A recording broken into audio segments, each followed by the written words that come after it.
The distance between the origin, which is 0, 0, and the 0.45.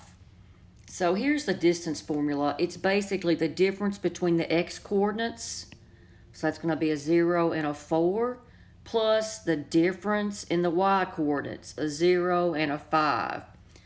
So I showed my work, but you know, when you subtract off a 0 or 0 minus the 4, you know, you're going to be left with that negative 4, and then with the negative 5 squared. So the distance will be square root of 41. And I don't want to do the distance formula for every one of those answers. So I'm just going to look at differences. If you look at negative 3 and a negative 7, negative 3 minus a negative 7 would be a positive 4. So that's good. I'm looking for differences of a 4 and 5. But 2 minus 8, for the difference, 2 minus 8 would be 6, and that will not work. Do you see what I'm talking about? It doesn't matter if you get the difference of a 4 in the first spot or in whether it's the difference in the y's or the difference in the x's, because you're going to end up adding those together.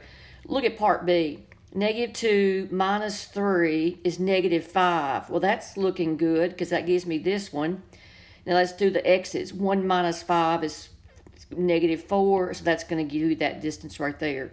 So the answer is going to be B. And you can stop. You found the answer. Don't waste your time figuring out if C, D, or E work.